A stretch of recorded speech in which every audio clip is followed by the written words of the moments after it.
Good day, and thank you for joining us for another important wildfire update. I'm Heather Fairbairn, and I'll be your moderator for today's event. Again, today we are joined by quite an extensive cast of folks involved in the response, and I want to thank each of them for making themselves available during this very critical time to speak with us. So today we'll have remarks from Premier Tim Houston, Mayor Mike Savage, Warden Eddie Nickerson from the Municipality of the District of Barrington, Warden Penny Smith, Municipality of the District of Shelburne. We've got several representatives from the Department of Natural Resources and Renewables, including Scott Tingley, Manager of Forest Protection, Dave Rockwood, Public Information Officer for the Shelburne Initiative, Dave Steeves, Public Information Officer for Tantallon. Also joining us from the Red Cross is Bill Lawler, Atlantic Director of Government and Strategic Relations. And finally, Bob Robichaud, Warning Preparedness Meteorologist with Environment and Climate Change Canada. Also joining us for the Q&A portion, we'll have Deputy Chief Roy Hollett, Halifax Regional Fire and Emergency, and joining us from the RCMP, Corporal Chris Marshall, Public Information Officer. And Chris, of course, will be able to take questions in French. And so without further ado, allow me to introduce the Premier of Nova Scotia, the Honourable Tim Houston. Go ahead, Premier. Thank you, Heather. Good afternoon, everyone. Weather has favored the fires all week, not the firefighters. We're hopeful that this will soon change. But all week, the crews fighting these fires continue to, in Jim's words on the morning briefing this morning, pound the hell out of these fires. They're hitting it with everything they have. And the effort to support them with resources continues, and it's coming together, continues to come together. 60 firefighters coming from Costa Rica, 17 from New England, and then another 18 over the next few days. And of course, our neighbors have been absolutely remarkable. Newfoundland has sent firefighters, and those water bombers that have been here all week, they're from Newfoundland. New Brunswick is here with water bombers, and now also a base for fire retardant material, PEI with firefighters and hose, Ontario with hose. Thank you to Premiers Fury, Higgs, King, and Ford, and I've heard from premiers across the country. I have to say it means so much. The national system of provinces helping provinces is working. For one, D&D has committed firefighters for the sustained attack stage, which will give our firefighters a much needed break when that time comes. There's also a list of 140 Nova Scotians. That list is a growing list of names of volunteer firefighters from around the province that have stuck their hand up in the air and said, we can come and help. There's a process for working through that and mobilizing them as well. So everyone is digging deep. They're digging deep knowing that a stunning number of homes have been lost. And they're digging deep despite the fact that many of these fighting the fires and responding to the fires are evacuees themselves, and it's absolutely heartbreaking. I know many of you who have been evacuated in the Tantallon area are starting to receive news about the status of your home. If the news is the worst case scenario, I'm so sorry. And for those of you who are waiting patiently for information as to when you can get in to your home, even if it's for an hour, hopefully that's getting close, and the rain would certainly help. For those in Shelburne, as the crews identifies homes that have been lost, we will work shoulder to shoulder with our municipal partners, the wardens and the municipalities, to get that information to residents just as soon as possible. And in some cases, this may have even started. But through all this despair, through it all, 0 deaths, 0 missing persons, 0 serious injuries. This says a lot about the professionalism of the first responders that are leading the response. No lives lost, but an absolutely breathtaking amount of damage and many, many lives turned upside down. And I want everyone to know that everything that can be done is being done. There are thousands of heartwarming stories of people helping people. That's the Nova Scotia way, and it's shining through. I've also spoken to business owners who have businesses in the evacuation zones, and they have some immediate needs. So today I'm announcing that small businesses in the evacuation zones can apply for a one-time grant of up to $2,500 to help offset the costs of unanticipated business closures. This program will open on Monday. Everything happening in this province is about people helping people and government helping where it can. When the team leading the efforts asks for help, we do what we can. You've been seeing a lot of Scott and Dave on these calls, and we love those guys. They're absolutely incredible. But beside them is an entire team at DNRR and at the command center and across the first responder agency network, and they are incredible. They're absolute pros. I heard this morning that one of the helicopters was doing 50-second turnarounds yesterday, dropping and filling nonstop, 50-second turnarounds. Absolutely unbelievable. Our job is to support these folks, and the province-wide fire ban to mitigate risk was in response to their ask, limiting movement in the woods to mitigate risk. It's because they asked. They hire fines up to $25,000 to stop illegal burning. It's because there was an ask, and I understand fines are being issued. In the Windsor area, there was a concern about access to water to fight fires. So we acted on that to get the lake filled. The lake is filling up.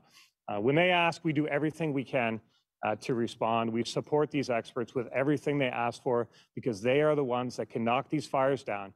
And if we support them, we can get through this sooner, and the sooner the evacuations can be lifted.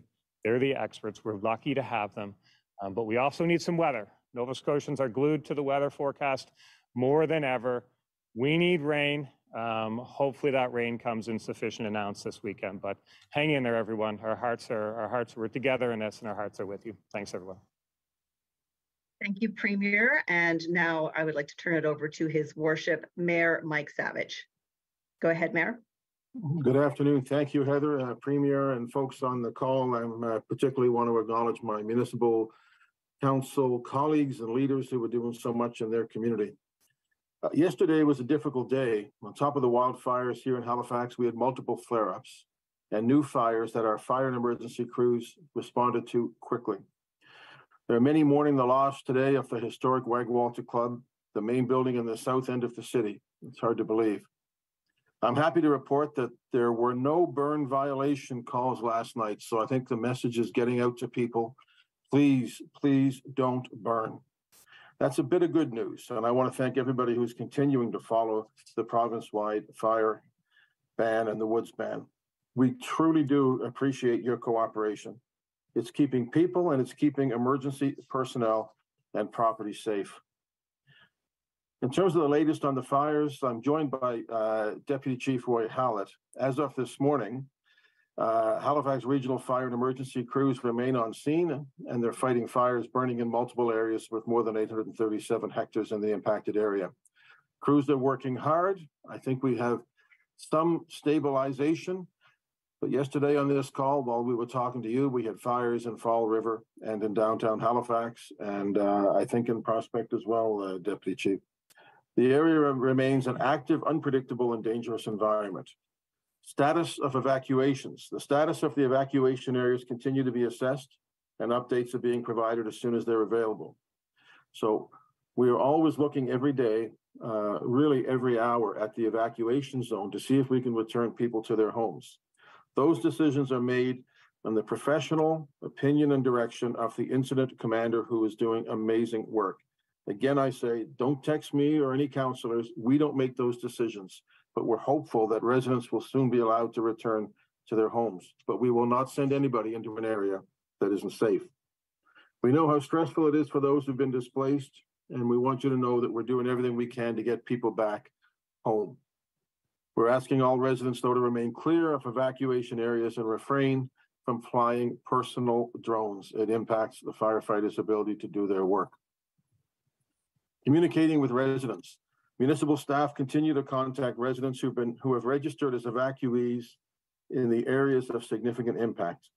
To date, staff have had phone conversations with most residents, as well as face-to-face discussions as follow-up for those whose homes have been destroyed.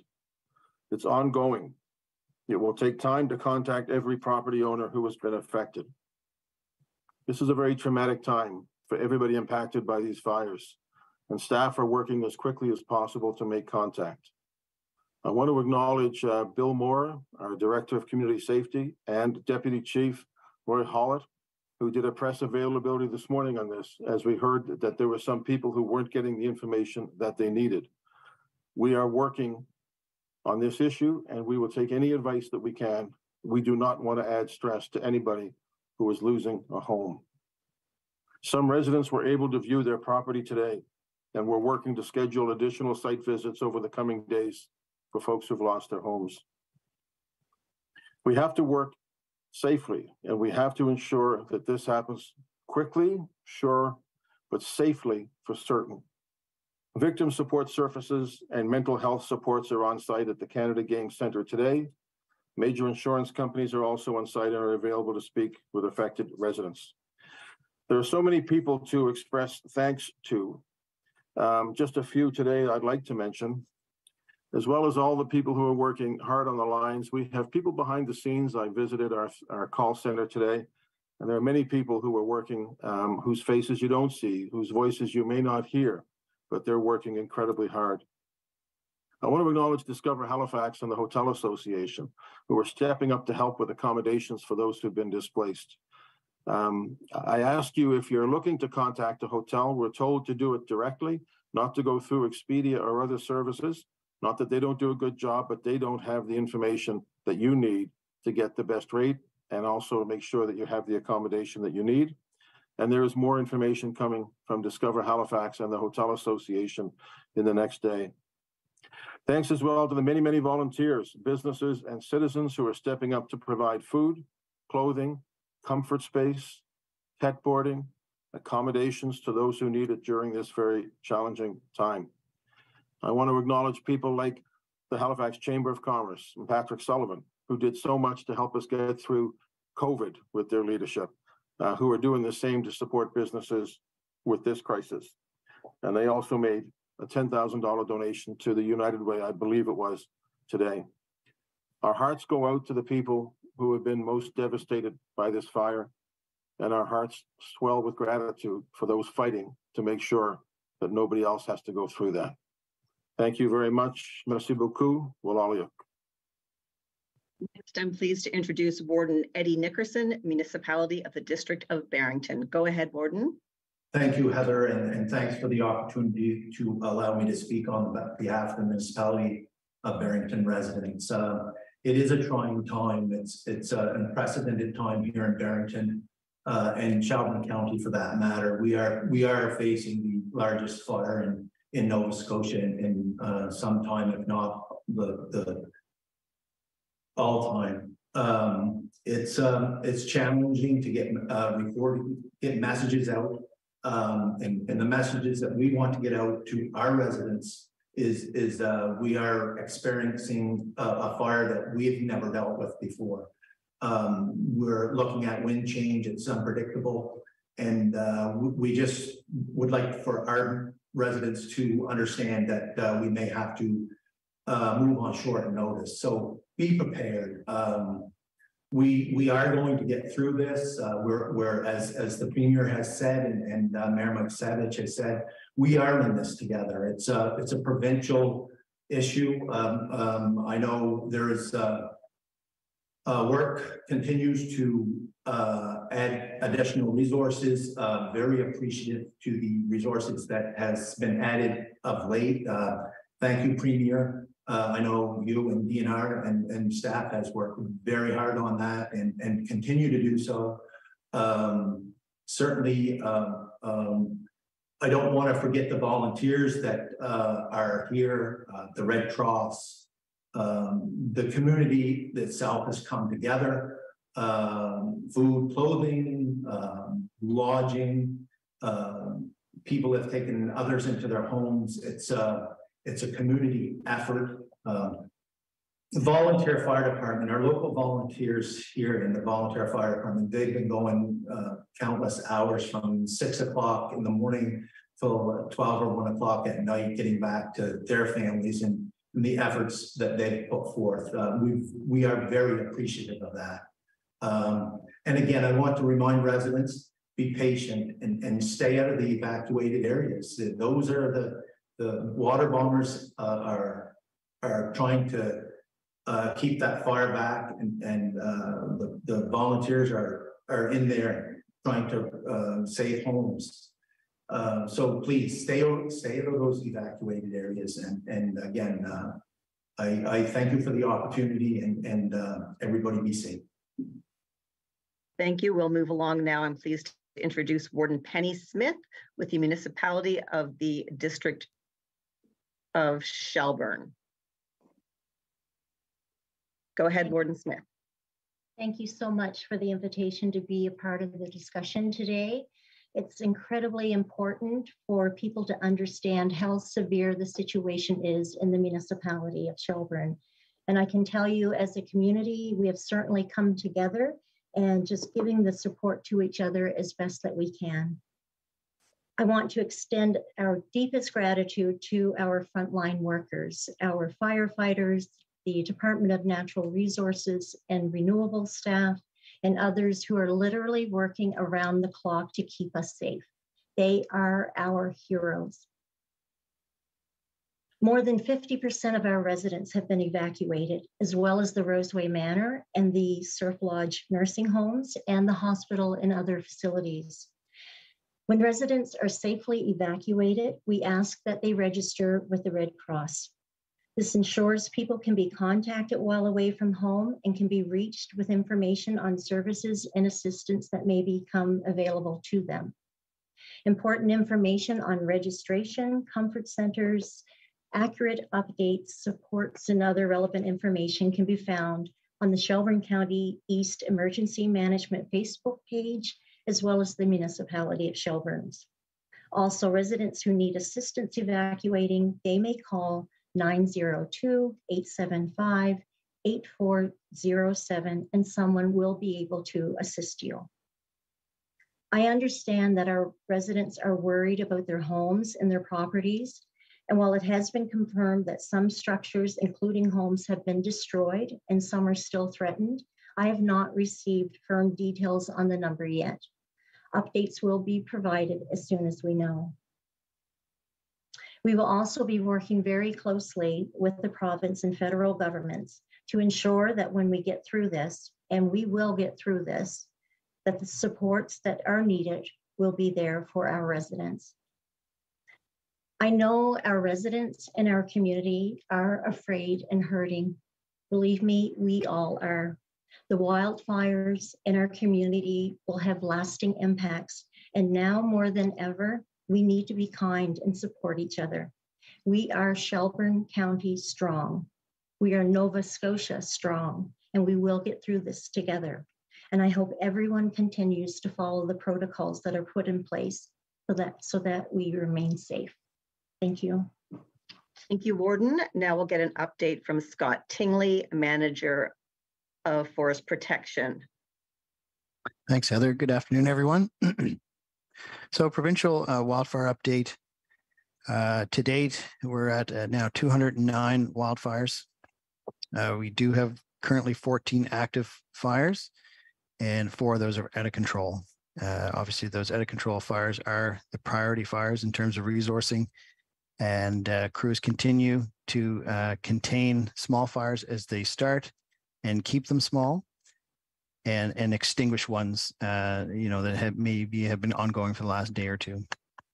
Approximate total area burned for the province is estimated at just over 23,000 hectares now. So as mentioned yesterday, we're into kind of historic in terms of recorded history. These are historic times for Nova Scotia and wildfire. And just wanted to acknowledge the Premier's remarks there around the support. We mentioned yesterday, we're certainly seeing the results and feeling all that support, and we're hearing all the comments and messages of support that people are sending along.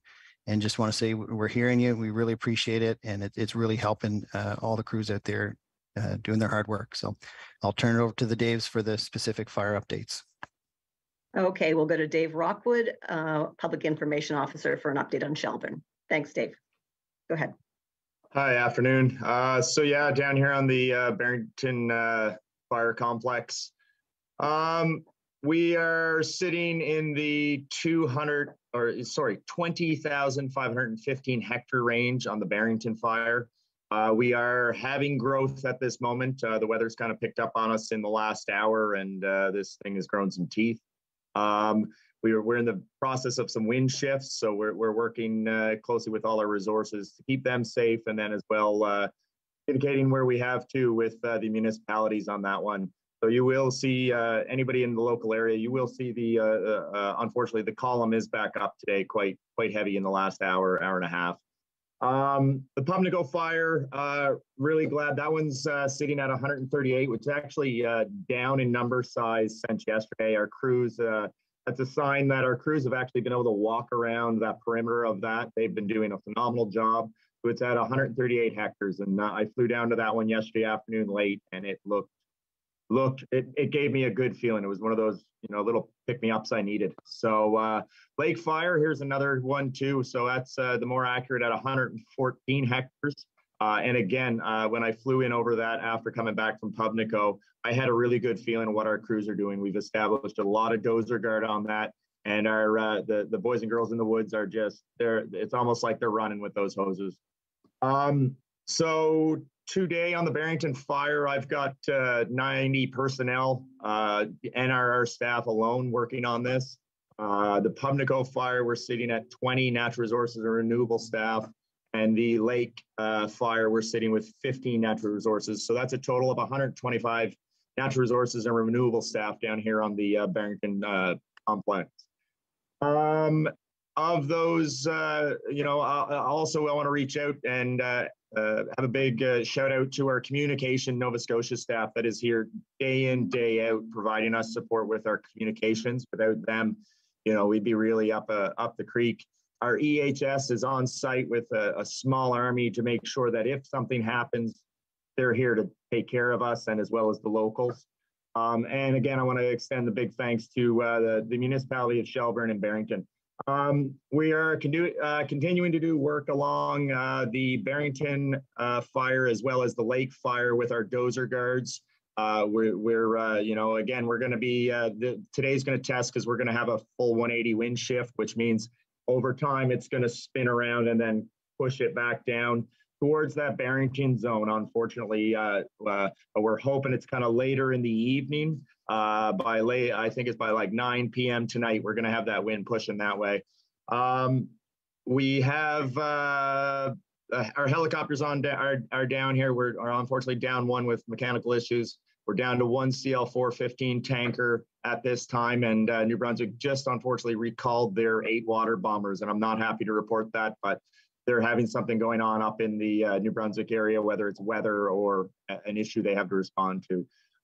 We're sitting here with a lot of heavy iron. We're up to 12 dozers, D8s, D6s. Those are the biggest ones we're going to get in this province. We've got 9 excavators, and one of which is a 75-ton excavator, and that's not a small feat to get that here. I believe that's 3 trucks to just ship it in. We've got 9 floats just to help coordinate getting stuff around. We've got 3 woods porters machines and 4 feller bunchers. So we're watching this afternoon, really careful. We're keeping an eye on our people, and we're working closely with municipalities and give them brief if we have to give them briefings. The last thing I really want to touch on, it's we need, and I'm going to be a little blunt on this, we need people to stay out of our area. If you have no business, you haven't been granted access to our exclusion zones, to within the evacuation zones, you need to stay out.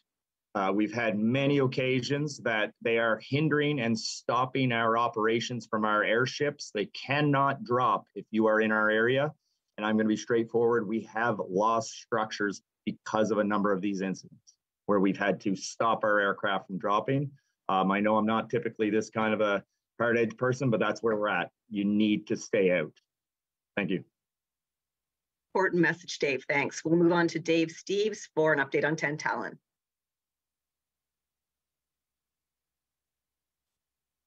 Good afternoon. Thanks for having me.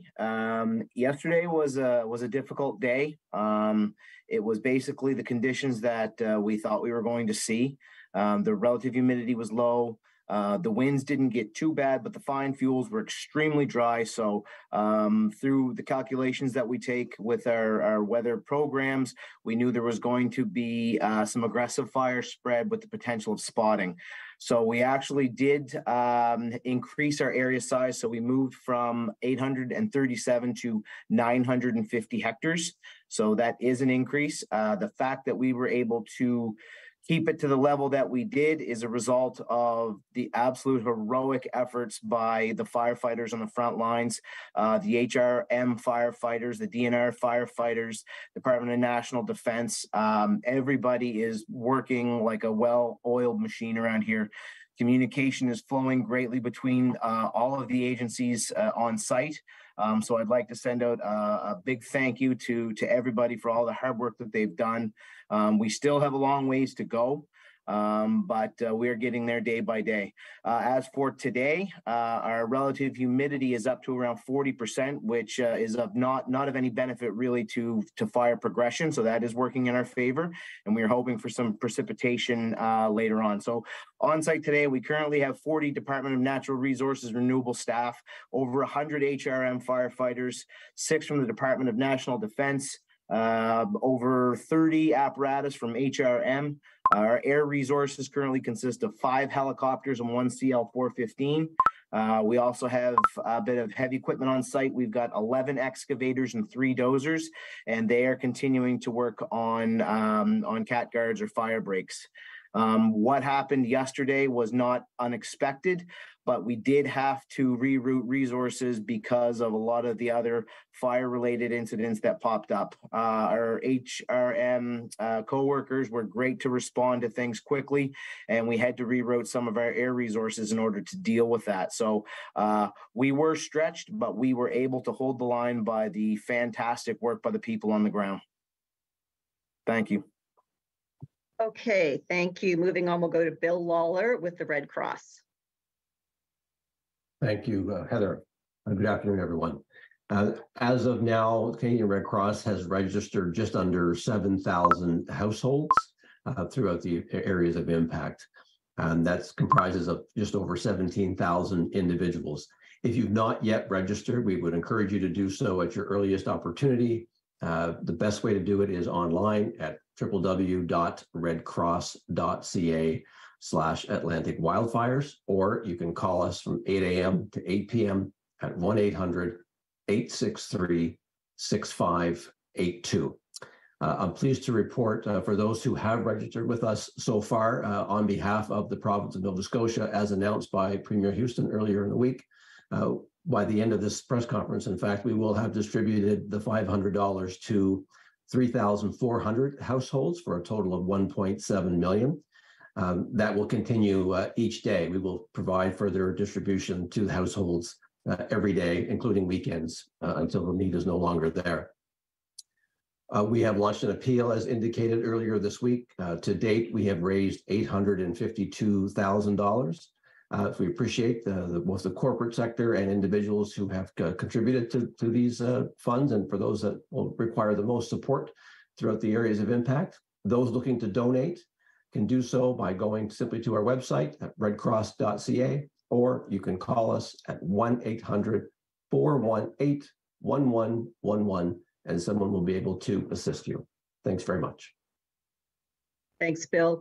And we'll wrap up the formal remarks with Bob Robichaud from Environment and Climate Change Canada. Go ahead, Bob. All right, thank you, Heather. Just first of all, in French, si qu'il y a des questions, je vais donner l'information en anglais, mais si qu'il y a des questions en français, je peux prendre les questions en français. So the Premier mentioned earlier how important weather was in tackling these fires and the need for rain. And I'm happy to report that, yes, we are getting rain and lots of it over the next few days. So that's a positive thing.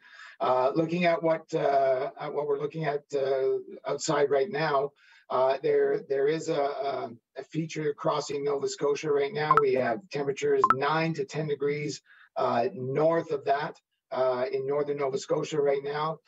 On the other side, however, we were still seeing temperatures in the high 20s. We reached 30 earlier today in the Kedgie area.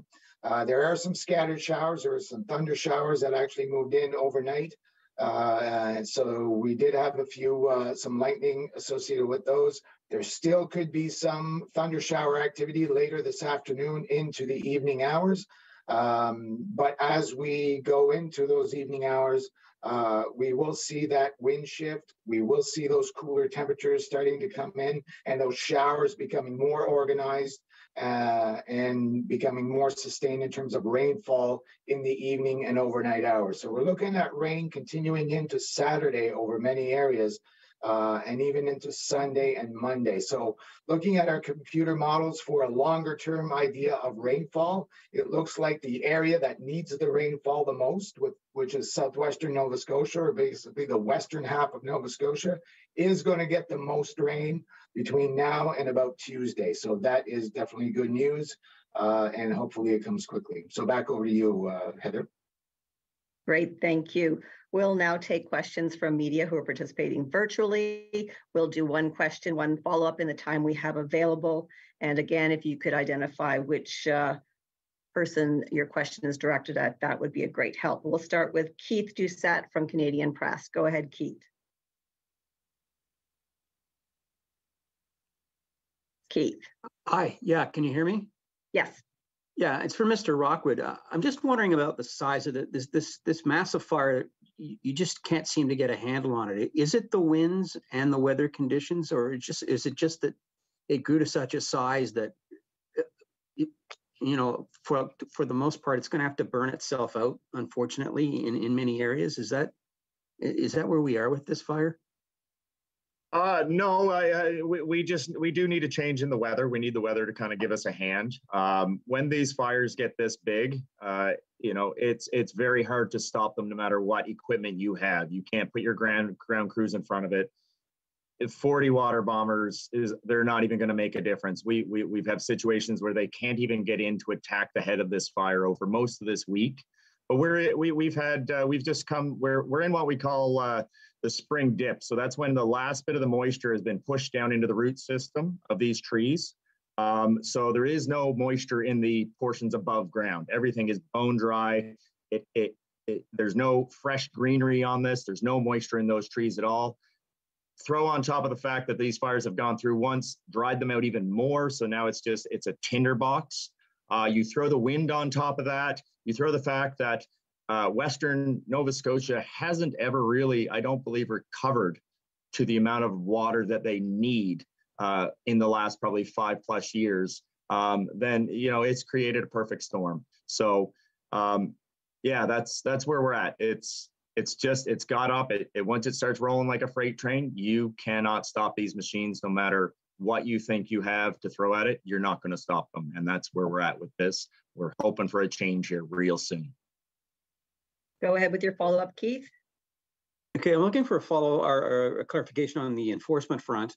I know we have Corporal Marshall here, but I want to ask Mayor Savage, if he's still here, about yesterday's comment about, you said you believe that 2 people were ticketed in Halifax, and Halifax police say they have not laid any tickets yet, as well as RCMP say none in the Halifax area. I'm just wondering where you got that information. Maybe it was DNR that did it? Are you able to clarify that a bit?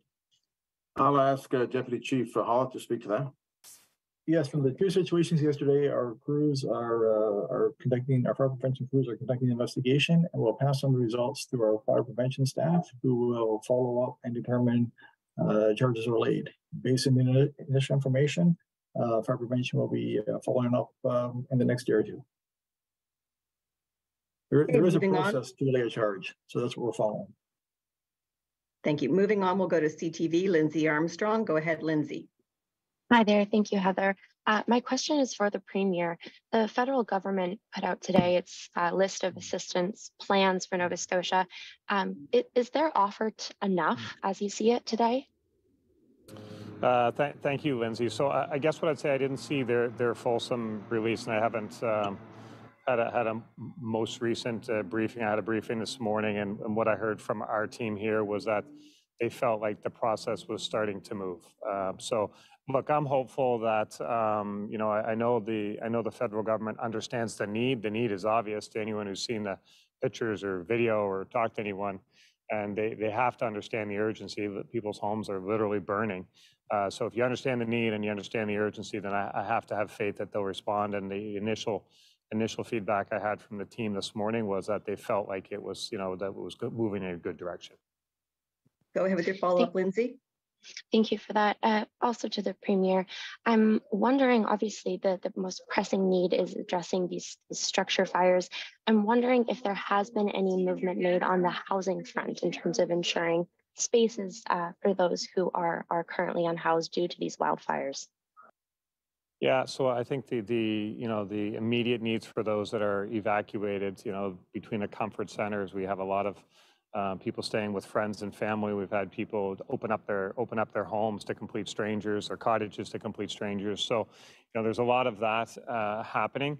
And then as we get through this stage, we've lost a lot of homes, and we were already in a housing crisis. So, I did speak to somebody at a comfort center this morning who had lost their home, and they were kind of imploring me to work with all levels of government to at least make sure that there's no delay in permits and this type of stuff. So, that's something we'd already been working pretty close with the municipalities on, working with the federal government and other potential partners for modular homes. These are processes that were already in place for other reasons. We were talking to people about modulars for healthcare workers, for other types of situations. So those discussions take on another purpose now and renewed meaning, I guess, in many ways. So we know the issue is significant, but we're focused on it. We'll work with our municipal partners and get through this. Next, we'll go to Jen Taplin at the Herald. Go ahead, Jen. Hi there. I think this question is for Dave Steeves.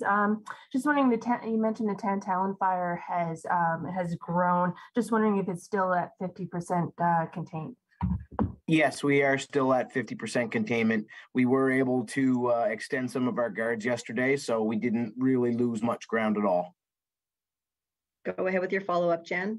Sure. I'm not sure who this is for, but the days of rain forecasted, how big of a difference is this expected to make in the wildfires? Who wants to take that? Just generally. So thanks to Bob for that forecast and whatever he's done to bring that in. It's certainly welcome. It's going to be a huge help, and what it's going to do is really help all the resources from the air and on the ground make even more progress than they've been able to make the last week. So it's very welcome, and it's going to give us a head start. Moving on, we'll go to Paul Bacon with All Nova Scotia. Go ahead, Paul. Hi, my question's for the Premier. Premier, we just heard Mr. Rockwell say that New Brunswick has recalled its water bombers. It does bring up this issue of whether Nova Scotia needs its own fleet. What's your thinking about that?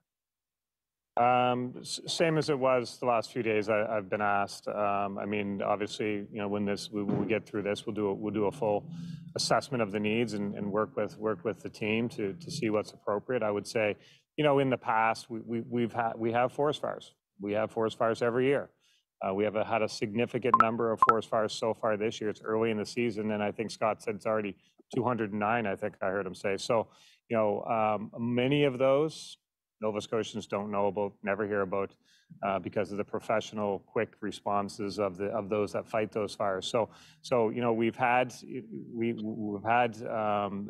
sufficient resources, I would say, to contend with what's been put in front of us as a province, except in very rare situations. Right now, this will probably turn out to be two, possibly, three of the largest fires this province has had.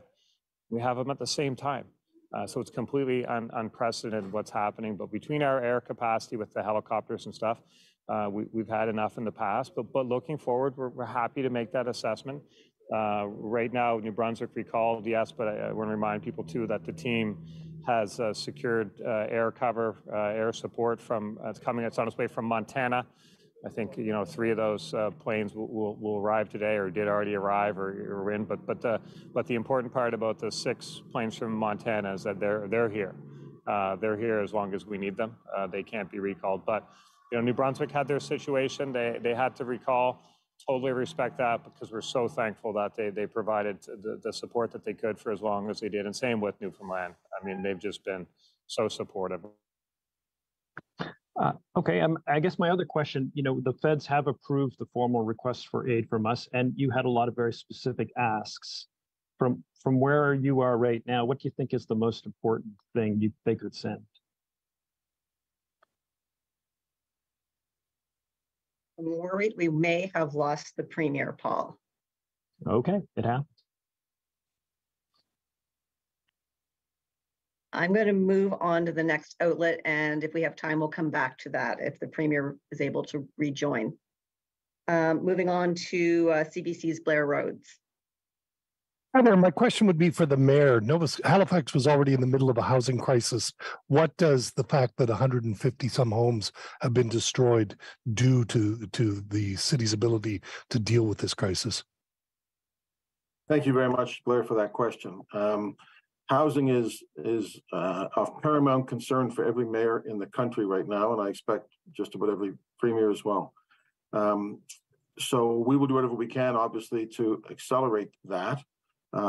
We also have to make sure that we're building in a way that is responsible and sensible. There are many tens of thousands of units that are approved or are in the final stages of approval in Halifax. Our challenge is that we have a shortage of labor. The Premier mentioned bringing people in, healthcare workers. We're also, as a city, working on a plan to bring in people who can build, who can house in the short term, and what we have to do that.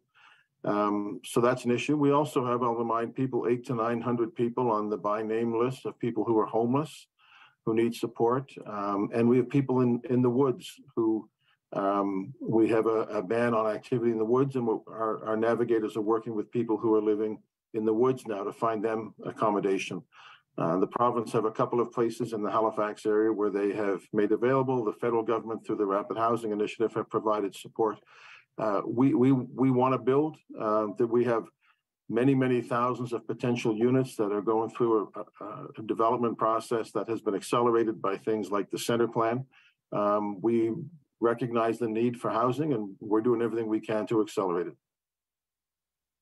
You have a follow-up, Blair? No, I'm good. Thank you. Okay, moving on, we'll check in with Evan Taylor with Acadia Broadcasting. Go ahead, Evan. My first question was for the Premier, so if he comes back, I'd love to be called on again. But in the meantime, for Dave Rockwood, I'm wondering if you can speak to the ground conditions in the area and how susceptible they'll be this evening and over the weekend to thunder strikes potentially causing and starting fires to reignite or grow in new areas. I know Bob mentioned that there's a risk for them, and wondering if the ground's wet enough to limit that risk. I think straightforward at this point, like the rain that's come into Halifax, we didn't receive any of that down here. Lightning, typically on a normal year, if we do get lightning, it's not like the lightning strikes the ground and there's an instant spontaneous combustion. Under these conditions, if there is dry lightning, it is definitely a major concern for us. But that's a concern that our fire control monitors. We have various groups that we work with to monitor the weather so that when there are lightning strikes, especially severe lightning strikes, we get the local offices are updated with locations of where these lightning strikes were. So are we concerned? Yes, but we have contingencies in place. And with the extra resources coming into the province, we'll deal with it as another fire. That's unfortunately where we're at. Okay, Evan, I see the Premier was able to rejoin. Do you want to ask your question? And then after that, we'll go back to Paul Bacon. Thank you. Premier Houston, wondering if you can speak to the situation in Windsor closing the sluways and filling Lake Pisquid in response to concerns from local firefighters in that area. I know that would be in opposition to DFO's order for how that's supposed to operate, but is also what the province wants. So just hoping we can get a little more clarity on how that decision was arised to, and if DFO signed off on it or you superseded them on this one. Yeah, thanks so much for that. Sorry we dropped off there, but yeah, we had concerns from the local first responders about the ability to access water with the concerns over the fires around the province, and certainly calls they were responding to in their area. with the lake being dry, it was below the level that their pumps would draw from for their hydrants and for their system. So obviously we couldn't stand for that. So Minister Lawler issued the order to close the gate and put water back in the lake as a matter of public safety. Public safety, always the number one concern for us. So this was a public safety concern. So we took action immediately to make sure that there's water there should the need arise. We couldn't have a situation where we couldn't access water to fight a fire if it arises. Couldn't stand for that. So we're taking action. Okay, I'll circle back now to Paul Bacon for your second question, Paul.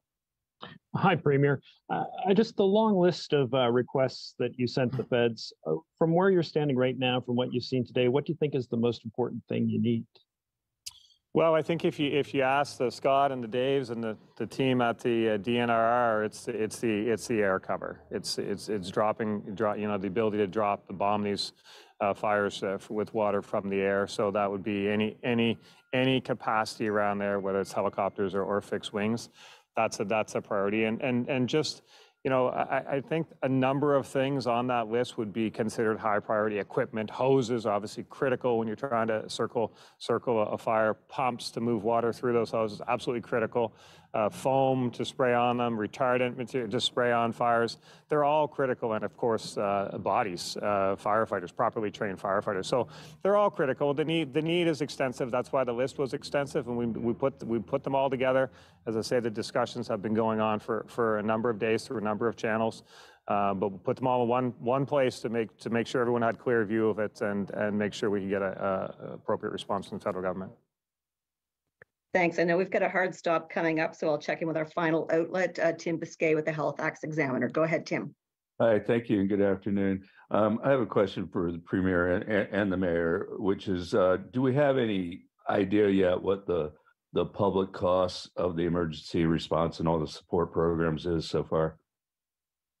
Speaking from the province, no, and also it doesn't matter.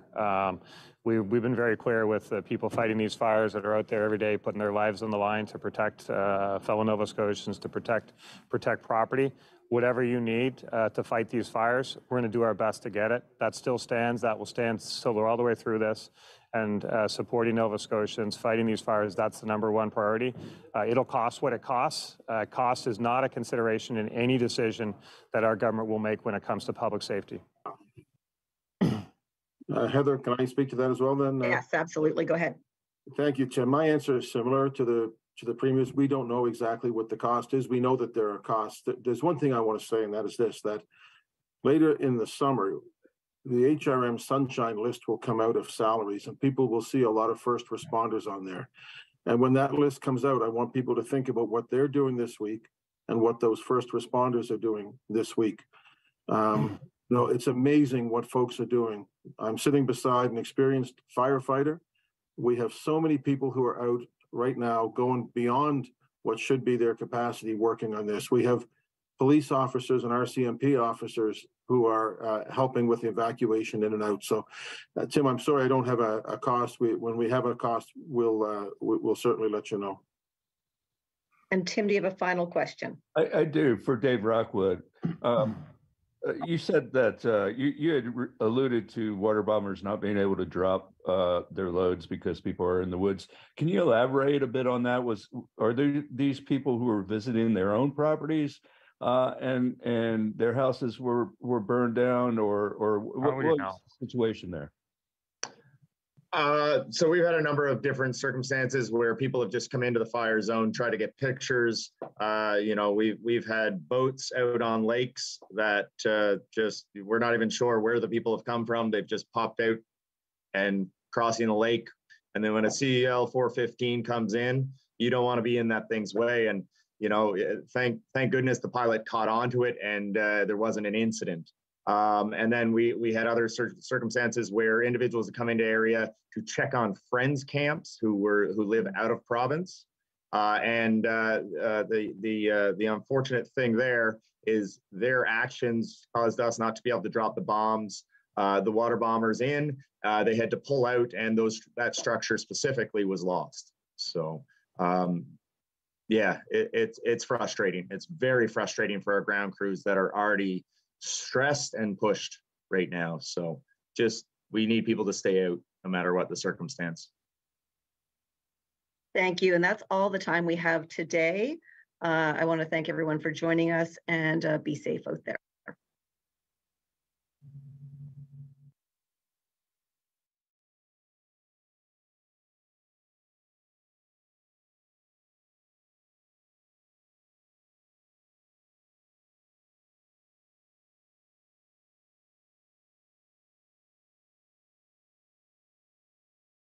Did somebody say skip?